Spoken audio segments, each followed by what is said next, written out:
Arsenal 1, Chelsea 0. Even though the score was only 1-0, there was only one team in that game, and it was Arsenal and not Chelsea.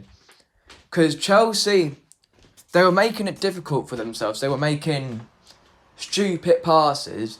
Because there was once towards the end where they tried to hoof it to Sterling when he had Saliba near him, who's a lot stronger than him and also a lot bigger than him, which that made absolute no sense.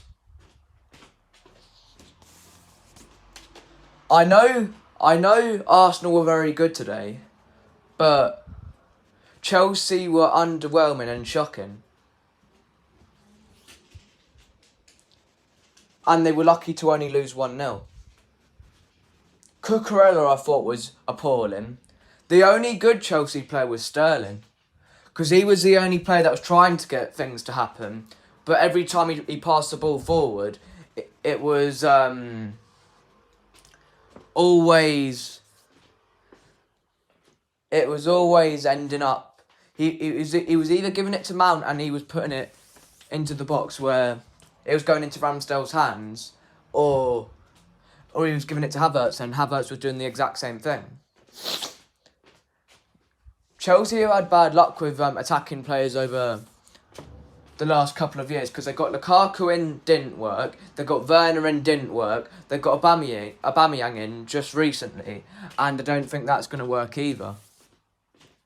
And one thing about Graham Potter, I think he will live to regret leaving Brighton, because Brighton was a much better fit for him than what Chelsea are. And I think the thing that Potter doesn't know is his best 11. And that's concerning for like a Chelsea perspective.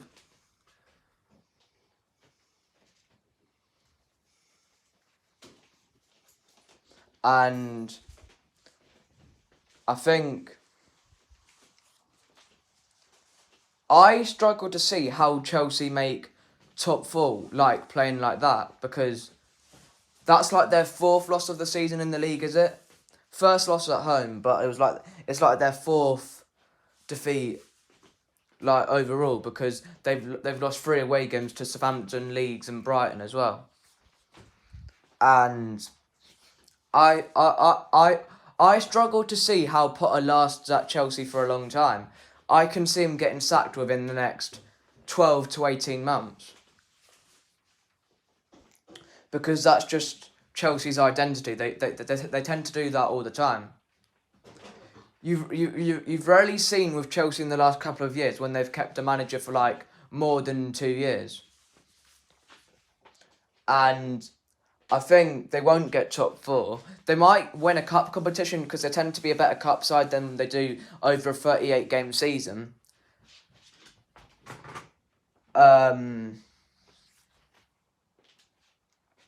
I think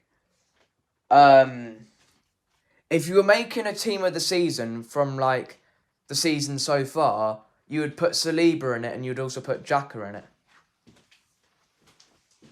And I think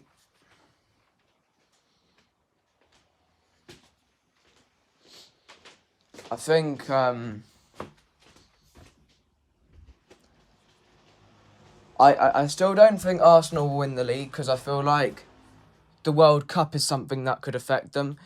What Arsenal needed is for like the games to carry on happening and not to like have a break, because I feel like a break is something that could affect them.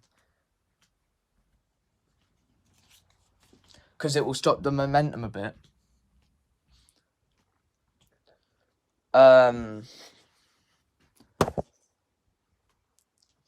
I feel like Chelsea signing Aubameyang was a panic buy, because they seen Arsenal buy Jesus, they seen City buy Haaland, they seen Liverpool buy Nunes, and they thought they had to make a statement signing, and that's what they thought they got with Aubameyang. But now when you actually look back on it, it actually looks like it was a panic signing. If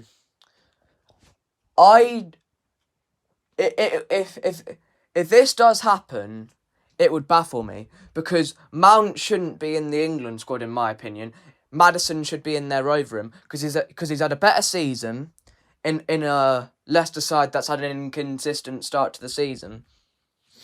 And I don't get what people see in Mason Mount. Because he turns up once in a while, but when Chelsea really, really need him, they don't get stuff for him.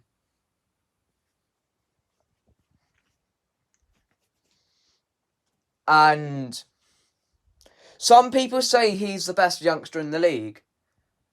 Give over. He's far from that. Smith Rowe's better than him. Maddison's better than him. Foden's better than him. I'm even tempted to say Kieran Dewsbury's better than him.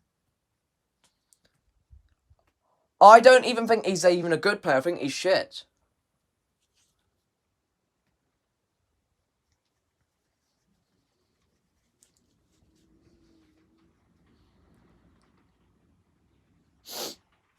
This is a statement win for Arsenal, but they didn't even have to work that hard to get the victory because Chelsea were just not there. They were absolute shocking. Because every pass they were doing was either going to an Arsenal player or going out of play. And towards the end, Mendy was playing the short passes when he should have just been hoofing it up the pitch.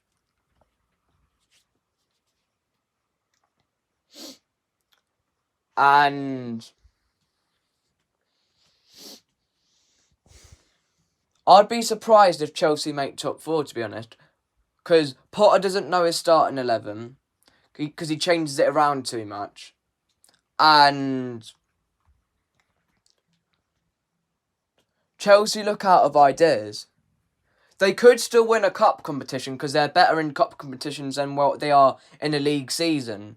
But I'm still saying that they're going to miss out on top 4. I predicted them to come top 4 when I made my Premier League predictions video. Go back if you want to watch that. But I'm going to make my updated Premier League predictions when the World Cup's on. And I'm not going to put them in my top 4. Because I just don't think they're consistent enough. I know Spurs play a lot worse of football than Chelsea, but they grind out the results and Chelsea don't. And I believe after that win, Arsenal are guaranteed to get top 4. They're not guaranteed to win the league, but they're guaranteed to get top 4.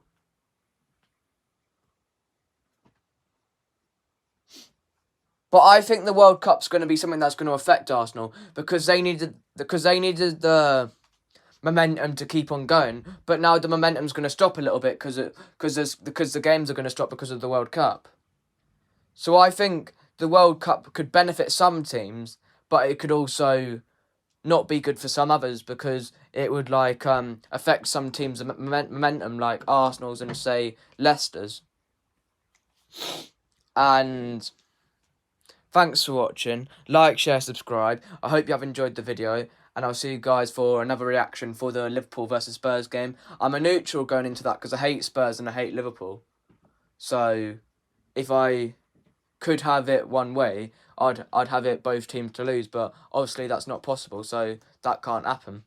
So, thanks for watching and I'll see you guys in the next